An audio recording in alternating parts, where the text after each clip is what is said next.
Hello à tous, je suis super contente de vous retrouver pour cette nouvelle vidéo. Comment peindre une galaxie à l'aquarelle.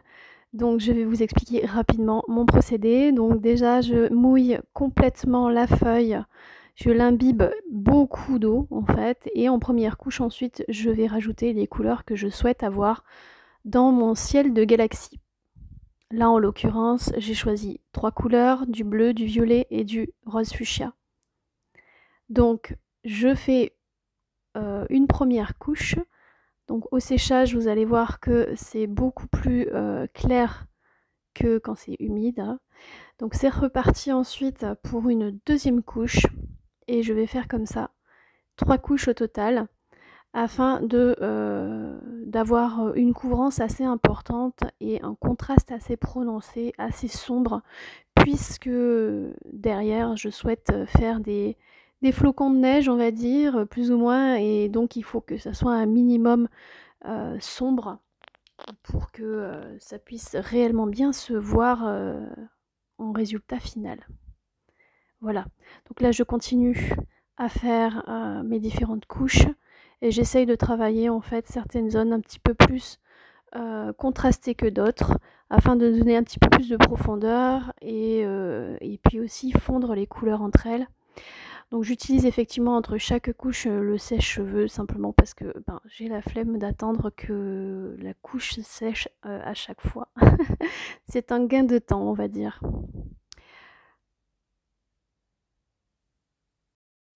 Alors il ne faut pas hésiter surtout à attendre que les couches soient bien sèches entre chacune, sinon vous allez avoir de mauvaises surprises, vraiment. Donc c'est très important d'attendre et c'est pour ça que j'utilise principalement le sèche-cheveux afin d'aller un petit peu plus vite dans la création de cette galaxie. N'hésitez pas non plus à mouiller beaucoup le papier pour avoir cet effet fondu qui se fond entre chacune des couleurs et que ça fasse pas des traits trop prononcés.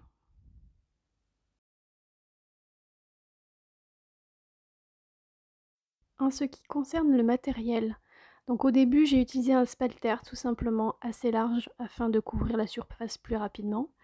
Et là j'utilise un pinceau spécial aquarelle Winsor et Newton. Voilà. Donc au niveau de la palette d'aquarelle, c'est aussi Winsor et Newton principalement. Et à la fin, vous verrez que en dernière petite couche, voilà, ici même, j'utilise la palette d'aquarelle nacrée de chez Paul Rubens pour un effet un petit peu plus glowy à certains endroits. Je ne sais pas si à la fin vous allez vraiment voir le côté très brillant, mais ça met quand même des petites paillettes à certains endroits.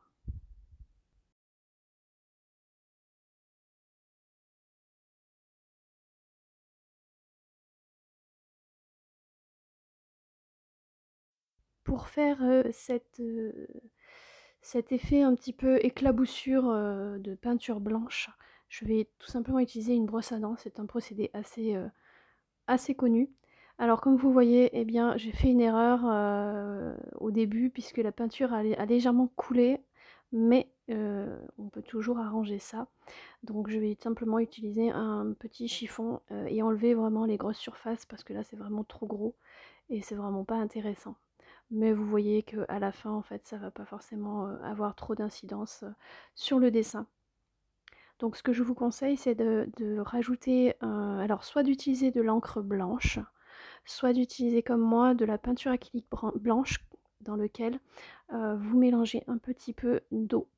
Vous mélangez le tout pour avoir quand même une peinture assez liquide, mais pas trop liquide. Comme vous avez pu voir, là, elle était un petit peu trop liquide. Donc n'hésitez pas à faire un test d'ailleurs sur un papier à l'avance.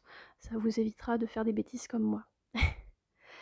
Euh, donc voilà, vous avez plusieurs techniques. Soit vous pouvez utiliser le, euh, soit donc la peinture acrylique, soit le Posca blanc également. Je m'en suis servi à la toute fin pour rajouter vraiment des toutes petites taches à certains endroits. Vous pouvez également utiliser un gel pen blanc, mais personnellement je trouve que ça couvre peut-être pas assez, enfin je suis pas sûre que ça fonctionne. Donc c'est vrai que j'ai plutôt opté pour la peinture acrylique. Le mieux étant quand même, je pense, de l'encre blanche, tout simplement. Voilà, en gros, là où je vais m'arrêter. À la fin, j'ai juste rajouté quelques petites taches blanches à certains endroits, un petit peu plus par des petits tas pour faire un aspect un petit peu plus galaxie. Donc là, j'enlève le fameux masking tape et vous allez voir qu'il va m'arriver un couac. Bam! Oh là là là là. Et oui, le papier s'est déchiré parce que mon masking tape colle tellement bien, je crois que voilà. Bon, malheureusement, il y a un petit bout de papier qui s'est décollé, mais bon, c'est pas bien grave. Euh, Vous allez voir à la fin comment je fais. Je coupe juste à l'endroit où c'est un petit peu décollé. Et voilà, ça fera bien l'affaire. Si vraiment il y a besoin, ben, mettre un petit peu de colle, pourquoi pas. Euh, voilà, un petit peu de colle et pourquoi pas éventuellement remettre un peu de peinture acrylique blanche pour vraiment pas que ça se voit. Mais voilà, on va dire que c'est pas non plus trop grave.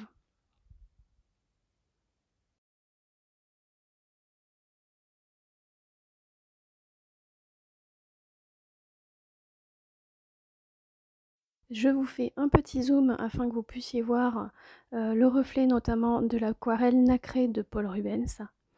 Voilà, donc j'espère que cette vidéo vous aura plu.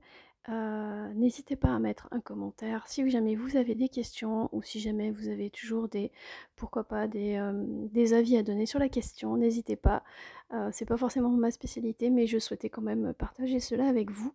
Donc voilà, n'hésitez pas non plus, encore une fois, à vous abonner à ma chaîne YouTube ainsi qu'à mes réseaux sociaux.